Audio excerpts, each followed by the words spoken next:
Meep. Before I get too deep into this, I just want to get something out of the way first. This video is not me proclaiming any definitive truths or universalities about the legitimacy of Marvel films. What this video is, however, is me testing my own bias. Out of the 23 Marvel Cinematic Universe films that have been released as of the making of this video, I have seen 15 of them, and out of those 15, I thoroughly enjoyed 4. I have long contended the point that Marvel movies aren't true cinema, and in fact, may be directly contributing to the downfall of cinema as a whole. Reading the words of Martin Scorsese, words which I would highly encourage you to read for yourself, I have felt really validated in that stance. But at no point over the past 13 years have I ever asked myself why I feel that way or challenged that belief. This video is my attempt to do just that. So let's get started.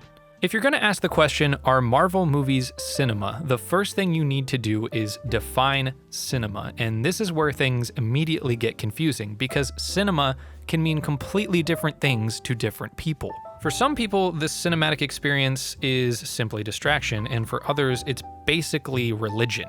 It all really depends on what you value in films. Personally, I've always valued the individualism and expressionism of films. When you watch a movie, you are peering into another world directly through the filmmaker's eyes, an art of all different mediums. Visual art, music, editing, writing, and performance is all combined to allow a filmmaker to relay a profound and beautiful experience to the audience. Whether it be a simple story of two people falling in love or a massive space opera, the films that I have held the most dear and found catharsis in are all extremely distinct and try to capture very specific emotional experiences. I love being able to see a director's fingerprints in the film as if the movie you're watching came straight from their DNA. All the while, you are being emotionally enveloped in their world, empathizing with the characters, feeling the gravity of the situations they're in. We project ourselves onto what the filmmaker is giving us, and if we respond well, we attach ourselves to it. This allows a filmmaker to not only translate their experiences into a tangible medium, but allows for a communal response to it, a moment of unity where we can all relate to each other using the film as a vessel. And when a film does that, there is truly nothing better. And this is why Marvel movies have always been particularly perplexing to me, because they both stand as a testament to the power of cinema, but are also the direct antithesis to what I value in it. Perhaps my biggest complaint about Marvel films is how they strip the filmmaker of individuality. The Marvel Cinematic Universe has long been criticized for being formulaic, and I feel this translates not only to the stories they choose to tell, but to every artistic choice involved in them. The visuals, music, character, everything is calculated and designed to fit one uniform mold. This is not by accident, it is by design, and Marvel isn't particularly coy about that fact. Unified aesthetic and emotional value are the key points of any successful brand marketing, and you can make the argument that any filmmaker is their own brand. Quentin Tarantino is his own brand of filmmaking. You pretty much know exactly what you're going to get out of a Tarantino film before you watch it, and he has been criticized for those tropes. But the difference is, to me, that his films, tropes and all, are all part of his expression. Marvel is a brand driven by marketability, not expression. If I didn't know any better, and you told me that the Avengers, Captain America Civil War, and Spider-Man Homecoming were all directed by the same person, I'd probably believe you, because aside from window dressing, it is very hard for me to find much distinction between Marvel films. I struggle to see the director's fingerprints on the film except in faint glimmers, and time again, Marvel has proved that they care more for the brand their films represent than they do for the artistic expression of the filmmakers who make them.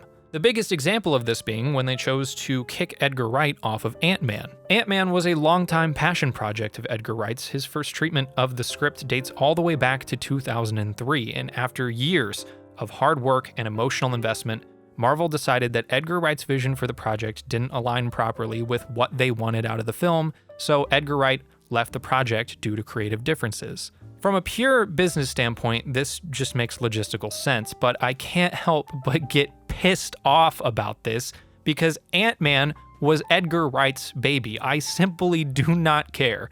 If Marvel owns the rights to Ant-Man as a character, they can ultimately do whatever they want with them. I value Edgar Wright as a director and find his distinct, energetic style of filmmaking very refreshing, and knowing he never got to make his dream project devastates me. As a company with so much power and influence over the filmmaking landscape, I'd like to see Marvel empower their filmmakers more, to allow them to take risks and add their DNA into the world that Marvel created. And this is why Guardians of the Galaxy is my favorite movie in the entire MCU. It is undoubtedly a James Gunn film. His humor, his visual style, and his writing are all over it. It's impossible to miss. And knowing wholeheartedly that a human being made the film instead of some faceless entity gave me the ability to emotionally resonate more with the characters and the story, despite the fact that it follows the same formula as every other MCU film. At the end of the day, that's all I want, and I guess inadvertently, Marvel is doing this because if somebody directs a successful Marvel film, that's going to open up all sorts of industry doors for them and will probably ultimately allow them to make a ton of films that they're really passionate about. But if I'm being blunt, I feel it is Marvel's responsibility to cinema to be more proactive about it. Use some of the exuberant amounts of money they're making to fund original ideas instead of just funneling it all back into their money-making machine. Again, the influence of Marvel movies on the film industry at large cannot be understated. They are setting an example for everyone else. All eyes are on them. So when they go and do something like fire Edgar Wright, all that does is encourage more studios to reject a director's vision and their untested ideas, to never take risks and to instead take the road that Marvel paves, to create a brand, not a legacy. Yet it is for this exact reason that Marvel films have value. The universal appeal of Marvel films has allowed them to affect the lives of an exponential amount of people all over the world. For some people, the MCU is just a series of films, but for others, it is an emotional investment. It is years of formative experience. In its own way, the MCU was a creative risk on the behalf of Kevin Feige, because in terms of scope, nothing like the MCU has ever been done or probably will ever be done again. Avengers Endgame marked the culmination of 11 years worth of universe building and storytelling and unified people of all different walks of life in an unprecedented experience in cinematic history. I know that sounds like I'm just blowing the importance of Avengers Endgame way out of proportion, but I'm just saying, truthfully, nothing like it has ever been done. And like I said, it may never be done again. Plus, at the end of the day, the Marvel Cinematic Universe is a testament to the artistic expressions of Stan Lee, Steve Ditko, and everyone else who crafted the Marvel comics the films are based on. This was their vision, brought to life in a way that they probably never dreamed was possible. To completely disregard the merits of Marvel films simply because I do not enjoy them is reductive.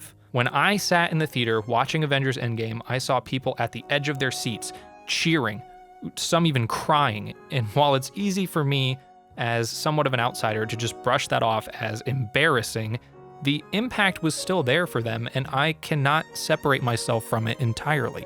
Marvel films will continue to be dissected and studied by all of those involved with the craft of cinema for years, and in a way, the Marvel films may have had the largest cultural impact on cinema that I will live to see. That is either the most hopeful or the single most depressing thing I have ever said, and I guess that just depends on where we go from here. Will movie theaters become nothing more than Marvel vending machines? Will the distaste for the formula in the film community breed a large art house independent movement? In 10 years' time, will there even be any theaters left to watch movies in? It's all uncertain in the present, but really, it's up to us. What we value and what we advocate for will determine what comes next. And for me, I will always advocate for the vision of the filmmaker, for their individualism and expression through the power of cinema. But what would you like to see? Leave a comment down below. I'd love to hear your thoughts. If you enjoyed the video, like, subscribe, do all the things that make me die a little more inside every time I have to repeat them. That's going to be it for me. Meeptop out.